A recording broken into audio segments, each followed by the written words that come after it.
একটি পাসপোর্ট, একটি ভিসা আর চোখ ভরার স্বপ্ন নিয়ে প্রতি বছর বাংলাদেশ থেকে হাজারো মানুষ পাড়ি জমান বিদেশে। কেউ যান পরিবারের ভাগ্য বদলাতে, কেউ যান ঋণের বোঝা কাঁধে নিয়ে, আর কেউ নিজের ভবিষ্যৎ নয় পরিবারের ভবিষ্যৎ গড়তেই হয়ে ওঠেন প্রবাসী। এই মানুষগুলোর জন্যই রয়েছে একটি বিশেষায়িত ব্যাংক, প্রবাসী কল্যাণ ব্যাংক।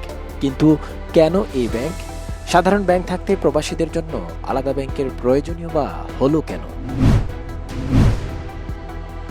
প্রবাসী কল্যাণ ব্যাংক আইন 2010-এর মাধ্যমে ব্যাংকটি প্রতিষ্ঠিত হয়। 2011 সালের 20 এপ্রিল এর কার্যক্রম শুরু হয়। সরকারি তথ্য অনুযায়ী শুরুতে ওয়েজ আর্নার্স কল্যাণ তহবিলের 95 কোটি এবং সরকারের 5 কোটি, মোট 100 কোটি টাকা নিয়ে ব্যাংকটির যাত্রা শুরু হয়। ব্যাংকটির মূল উদ্দেশ্যের মধ্যে রয়েছে বিদেশ যেতে ইচ্ছুক কর্মীকে স্বল্প সুদে জামানতবিহীন ঋণ দেওয়া, প্রবাস ফেরত কর্মীকে স্বকর্মসংস্থানের সহায়তা করা এবং রেমিটেন্স পাঠানোর ব্যবস্থা সহজ করা। প্রবাসী কল্যাণ ব্যাংক প্রবাসীদের জন্য কতটা কল্যাণকর সেটি উদ্ঘাটন করব আজকের প্রতিবেদনে।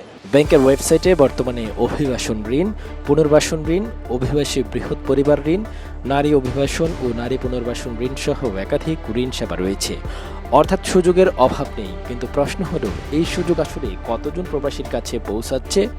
ঋণ পেতে কি লাগে, কতদিন লাগে, কত টাকা লাগে, আর পথে কোনো অনিয়ম হচ্ছে কিনা? এসব প্রশ্নের উত্তর খুঁজবে আমাদের ভিশন 24-এর পরবর্তী পর্বে। চোখ রাখুন দ্বিতীয় পর্বে।